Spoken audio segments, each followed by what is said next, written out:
Hello and welcome at English Learning. Today's lesson is an English grammar lesson all about parts of speech. First of all, I will explain what is part of speech and what does it mean कि part of speech क्या होता है और English में ये किन terms को describe करता है. So I will start by explaining the word speech. सबसे पहले हम word speech को understand करेंगे कि basically speech का क्या मतलब होता है. एज़ यू कैन सी कि स्पीच को टू कैटेगरीज में डिवाइड किया जाता है like it can be verbal and written. ये हमारे पास वर्बल फॉर्म में भी होती है और रिटन फॉर्म में भी होती है. Verbal refers to spoken means what we speak. जो हम बोलते हैं that is called verbal. And written refers to writing means whatever we write that is called written. Okay, but the interesting thing is this, like both of these forms are the part of communication. Speech की ये दोनों forms हमारी communication का part होती हैं. Like we can communicate verbally and also we can communicate in a written form. हम written form में भी communicate कर सकते हैं और हम verbal form में भी means spoken form में भी communicate कर सकते हैं. So in short, when we divide our sentences or speech in portions, in sections, so that becomes parts of speech. जब हम अपने sentences को या speech को different portions में या sections में divide कर देते हैं तो वो कहलाते हैं parts of speech. In a nutshell जो हम बोलते हैं और जो हम लिखते हैं that is called our speech. वो हमारी स्पीच कहलाती है. Now let's move on to the word parts. अब पार्ट की तरफ मूव करते हैं कि like what does it mean. Part का क्या मतलब होता है. पार्ट मीन्स पोर्शन और सेक्शन. कि जब हम किसी चीज़ को सेक्शंस में डिवाइड कर देते हैं जो उसके सेक्शंस होते हैं वो सेपरेटली पार्ट्स कहलाते हैं. These are the parts जिसमें हम अपनी स्पीच को डिवाइड करते हैं. Let me share with you कि हमारी स्पीच का हर पार्ट इन कैटेगरीज में से किसी ना किसी में फॉल करेगा. मीन्स दैट कि हमारे सेंटेंस का हर पार्ट या तो वो नाउन होगा या वो प्रोनाउन होगा या वो एडजेक्टिव होगा या फिर वो आर्टिकल होगा या फिर वो कंजंक्शंस होगा एंड सो ऑन. मीन्स कि आपके पास कोई ऐसा पार्ट नहीं होगा कि जो कि इसके आउटवर्ड मूव करेगा. वो इन्हीं टर्म्स के अराउंड सर्कुलेट करेगा. Now let's have a look at the parts in which we divide our speech. अब हम देखेंगे कि वो पार्ट्स कौन से हैं जिनमें हम अपनी स्पीच को डिवाइड करते हैं. Basically in English we have 9 kinds of parts of speech. English में हमारे पास 9 टाइप्स हैं पार्ट्स ऑफ स्पीच की and these are noun, pronoun, verb, adjective, adverb, preposition, conjunction, interjection, and article. Now I am going to explain all these parts of speech one by one. अब मैं one by one करके इन parts of speech को explain करूँगी. I will start from noun. When we talk about noun, it can be described in a single word and that is naming word. जब हम noun की बात करते हैं तो ये हम इसको एक single word में describe कर सकते हैं that is called naming word. जो कि नेमिंग वर्ड कहलाता है. मीन्स दैट कि नाउन की जो आइडेंटिफिकेशन है वो नेमिंग वर्ड है कि हम इसको आइडेंटिफाई करते हैं नेमिंग वर्ड से. A noun is a word that names a person, place, a thing और एन आइडिया. नाउन रिप्रेजेंट करता है किसी भी चीज़ के, पर्सन के, प्लेस के, लाइक एनिमल के. It can be anything. वो कुछ भी हो सकता है उसके नाम को. Make sure and keep it in your mind. Like here जो हमारा टारगेट वर्ड है दैट इज़ नेम. हम यहाँ पे लाइक पर्सन की, प्लेस की बात नहीं कर रहे, हम नेम की बात कर रहे हैं. मीन्स के वो नाम जो कि उस पर्सन के, प्लेस के, एनिमल के और थिंग के साथ लिंक करता है, उस नेम को रिप्रेजेंट करता है noun. Okay, now let's have a look at few examples. Person means like it can be any person, uncle, baby, John. Things, car, door, book, idea, truth, beauty. And there is one sentence, Saira is a good girl. Now in this sentence we have two nouns, Saira and girl, because ये जो both words हैं वो हम use करते हैं किसी की इडेंटिफिकेशन के लिए, okay. Like Saira is a name of girl. Saira जो वर्ड है वो गर्ल का नेम है, जबकि अगर आप गर्ल की बात करते हैं तो जो वर्ड गर्ल है वो भी एक आइडेंटिफिकेशन है। किसकी आइडेंटिफिकेशन है? लाइक एक फ़ीमेल की, वो एक फ़ीमेल को रिप्रेजेंट कर रहा है, okay. In other words, we can also say like Saira is a name of girl. That's why this is called noun. Like as the word girl is also used to describe a person. जिस तरह Saira describe कर रहा है girl को, so that's why this is noun. उसी तरह जो girl word है वो भी एक पर्सन को डिस्क्राइब कर रहा है, so that is also noun. वो भी हमारे पास नाउन है। आप ये कह सकते हैं like in the whole world जो कुछ एग्जिस्ट करता है और जिसका भी कुछ ना कोई नाम है, दैट इज़ कॉल्ड नाउन। हर वो चीज़ जो कि नेम रखती है, इंग्लिश में हम उसे नाउन की टर्म से डिस्क्राइब करते हैं। There are different kinds of noun like proper noun, common noun, abstract noun, collective noun, and so on. In this video, I only explained for you the main concepts of noun, but I will also share with you different kinds of noun in other videos. Now let's talk about the second part of speech, that is pronoun. Like as we can describe noun in a single word, that is naming word, we can also describe pronoun in a word, that is replacing word. जिस तरह हम noun को एक single word में describe कर सकते हैं और हम उसे कहते हैं नेमिंग वर्ड, इसी तरह प्रोनाउन को भी हम एक सिंगल वर्ड में डिस्क्राइब करते हैं, दैट इज़ रिप्लेसिंग वर्ड। जैसा कि अब इसके मीनिंग से ही हमें पता चल रहा है, रिप्लेसिंग मीन्स रिप्लेस करना, किसी और की जगह ले लेना, ओके, किसी और के साथ चेंज कर देना।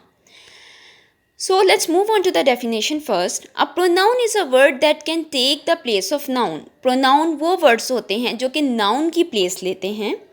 I will explain it with an example. Ali is a good boy. He goes to school. Okay. If I read this example like this, Ali is a good boy. He goes to school. He is in grade 7. अगर इसी examples को दूसरे वे में पढ़ा जाए कि जिसमें आप हर एक सेंटेंस में अली को अगेन एंड अगेन रिपीट कर रहे हैं, do you think like it feels good? Okay, no, obviously no, कि वो अच्छा नहीं लगता कि एक ही सब्जेक्ट को या नाउन को आप अगेन एंड अगेन रिपीट कर रहे हैं। So in English we need some words, हमें कुछ वर्ड्स की ज़रूरत होती है जो कि नाउन को रिप्लेस कर सकें, जो कि हम सेम नाउन के लिए यूज़ कर सकें। लाइक इस सेंटेंस में हमने अली के लिए ही का वर्ड यूज़ किया है, Ali is a good boy, he goes to school. So the words that are used on the place of noun are called pronoun. Like in this sentence, he is being used on the place of Ali, so he is pronoun. Okay. In English, we have different kinds of pronoun like demonstrative, reflexive, intensive, and so many.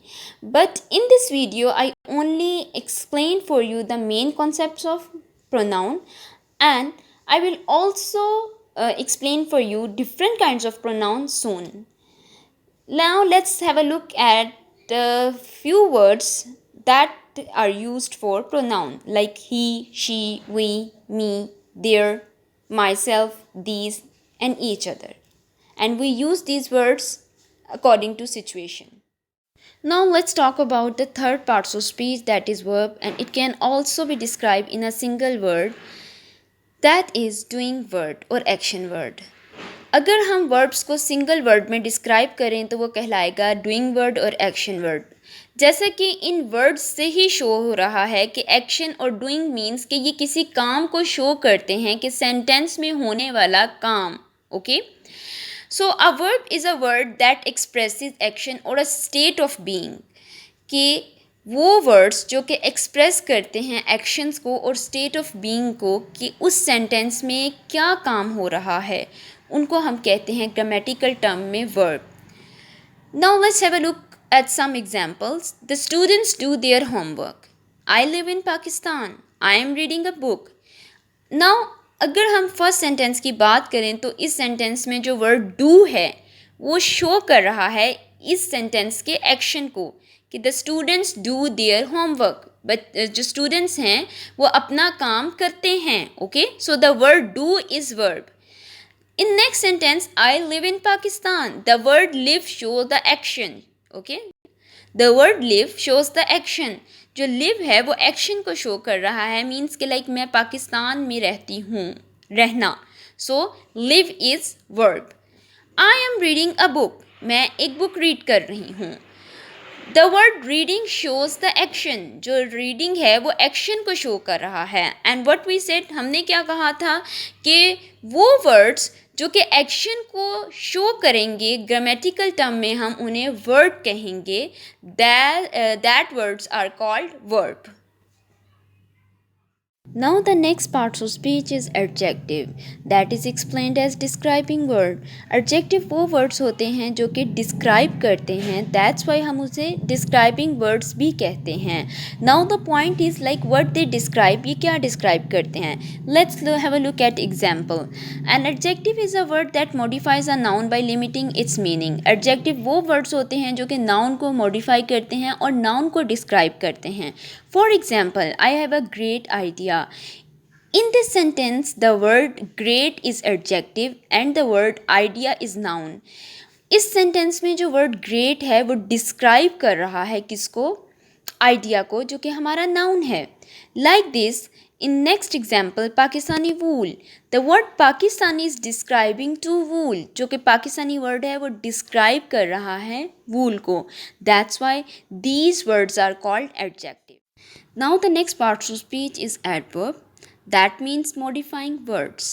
Modifying means वो words जो कि modify करते हैं, change करते हैं. Now the question is कि ये क्या change करते हैं या means कि क्या modify करते हैं. Let's move on to the definition. An adverb is a word that modifies a word. एक verb को modify करता है. An adjective एक adjective को करता है और another adverb और एक दूसरे एडवर्ब को करता है by making its meaning more specific. उनके मीनिंग्स को मोर स्पेसिफिकली डिस्क्राइब करते हुए. Adverb modify by answer the question when, where and how. और ये मॉडिफाई करता है इस क्वेश्चन का आंसर करते हुए कि like when, where and how, कब, कहाँ और कैसे. For example, she rarely drinks tea with milk. In this sentence the word really is adverb. Means that means rarely means कि बहुत कम. जैसे कि she rarely drinks tea with milk, कि वो बहुत कम चाय पीती है, मीन्स कि दूध वाली चाय पीती है. अगर मैं यहाँ पे चेंज कर दूँ ऑलवेज, ऑलवेज मीन्स हमेशा, तो just like due to one word, एक वर्ड की वजह से मेरा जो कंप्लीट मीनिंग है वो मॉडिफाई हो जाएगा, चेंज हो जाएगा और एक स्पेसिफिक वे में होगा. So that's why rarely is adverb. और अगर यहाँ पे ऑलवेज भी यूज़ होगा तो वो भी हमारा एडवर्ब होगा. इसी तरह अगर नेक्स्ट एग्जाम्पल में देखें, Jack carefully polished his car. So carefully is describing the verb polished. Polished means car को पॉलिश करना. जो केयरफुली है वो मीन्स कि कैसे वो कार को पॉलिश कर रहा है. Like is he doing carefully और केयरलेसली, कि कैसे कर रहा है, एक केयरफुल वे में कर रहा है या केयरलेसनेस से कर रहा है. In next example see, Tina is a very beautiful girl. Now see in this example beautiful girl, जैसा कि हमने ऊपर डेफिनेशन में पढ़ा कि एडवर्ब वर्ब को भी डिस्क्राइब कर सकता है, जिसकी हमने फर्स्ट 2 एग्जाम्पल्स देख ली हैं. अब हम थर्ड पे हैं और थर्ड में हम देखेंगे कि वो कैसे एक एडजेक्टिव को डिस्क्राइब करेगा. Tina is a very beautiful girl. अब देखिए इस सेंटेंस में जो ब्यूटीफुल गर्ल है, मीन्स जो द वर्ड ब्यूटीफुल है वो डिस्क्राइब कर रहा है गर्ल को, जो कि हमारा नाउन है. इसी तरह वेरी, वेरी आपको हमें बहुत स्पेसिफिकली बता रहा है कि like to how, okay, to which extent, किस एक्सटेंट तक, किस हद तक. That's why the word very is our adverb. Like as in next sentence, Ali is walking very slowly.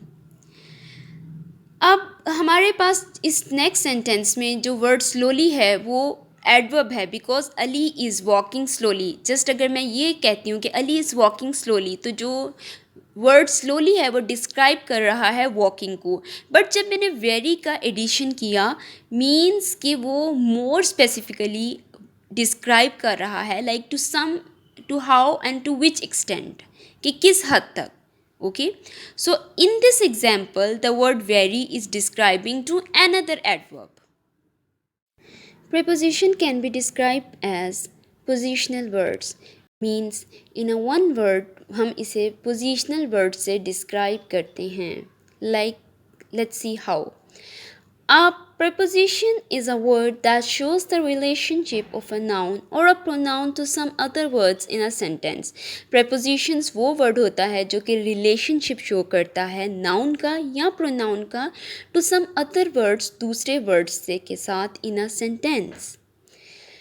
That's why हम इन्हें कहते हैं positional words, because ये हमें position बताते हैं, ये हमें relationship बताते हैं. Like how? Let's have a look at example. The birds were sitting behind the power line. जो birds हैं वो behind the power line like बैठे हुए थे. Like अब यहाँ पर देखें, जो वर्ड हमारे पास behind है वो हमें बता रहा है किसकी, birds की position, जो कि हमारे पास noun भी है और subject भी है, किसके साथ, the power line के साथ. So we have different kinds of words in English that are used for preposition, like some are above, behind, during, from, and, at, to.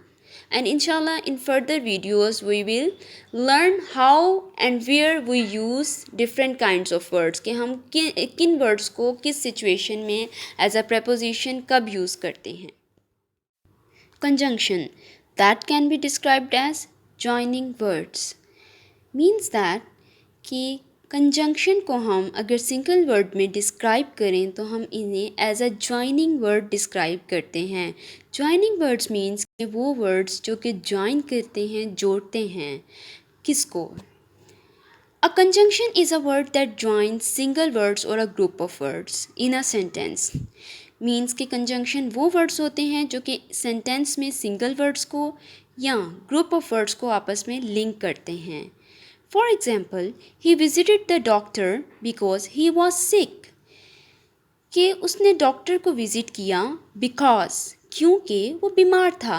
अब अगर यहाँ पे देखा जाए कि like he visited the doctor and he was sick, इन दोनों parts को जो वर्ड ज्वाइन कर रहा है that is because. So because is conjunction. Like this, we have different words in English that are used for conjunction, like or, but, because, while, and so many. And there are different situations where we use them. So later on I will discuss with you all kinds of situation and the words, means कि मैं discuss करूँगी आपके साथ other videos में कि आपने कौन सी situation होगी जिसमें आपने किन वर्ड्स को यूज़ करना है as a conjunction. Right now just I explained for you the main concepts of conjunction. Interjections, that can be described as expressive और शो वर्ड्स. इंटरजेक्शंस को हम सिंपल वर्ड्स में डिस्क्राइब कर सकते हैं कि वो वर्ड्स जो कि यूज्ड हम करते हैं एक्सप्रेस करने के लिए या शो करने के लिए. N interjection is a word और फ्रेज दैट एक्सप्रेसेस इमोशन और एक्सक्लेमेशन. इंटरजेक्शन वो वर्ड्स होते हैं जो कि एक्सप्रेस करते हैं, जो कि शो करते हैं हमारे इमोशन को, हमारी फीलिंग्स को, हमारे सडन एक्शंस को, रिएक्शंस को, हमारी सडन फीलिंग को. Like how, for example, well you did amazing. In this sentence well is our interjections because that word is a, like you can say, sudden word. वो एक sudden feelings को show कर रहा है, एक ऐसा word है जो suddenly हमने यूज़ किया है. And in the next sentence, hurrah we did it, like जब हम जीत जाते हैं, like या if we win something, उस फीलिंग को डिस्क्राइब करने के लिए जो हम वर्ड यूज़ करते हैं दैट इज़ हुरा. कि वो अब आप ये कह लें कि एक सडन वर्ड मोमेंट होता है, एक ऐसा मोमेंट होता है कि सडनली हमारे मुंह से वो वर्ड्स खुद ब खुद आते हैं जो कि हमारी फीलिंग्स को, उस टाइम की फीलिंग्स को डिस्क्राइब कर रहे होते हैं। तो वो तमाम वर्ड्स जो हम सडनली यूज़ करते हैं अपनी फीलिंग्स को डिस्क्राइब करने के लिए, शो करने के लिए, एक्सप्रेस करने के लिए, इंग्लिश में हम उसे इंटरजेक्शंस कहते हैं। इसी तरह लाइक वाओ, आउच, हे, हेलो, उप्स, ये तमाम वर्ड्स और इस तरह के और वर्ड्स हमारे पास इंटरजेक्शंस में आते हैं। Now the last part of speech is article that can be described as indicating or pointing words. Articles को अगर simple words में describe किया जाए तो हम कह सकते हैं कि like these words are used for indication. Indicate करने के लिए या point out करने के लिए means pointing के लिए ये use किए जाते हैं। Now let's look at example. Articles are used to indicate nouns and to specify their application.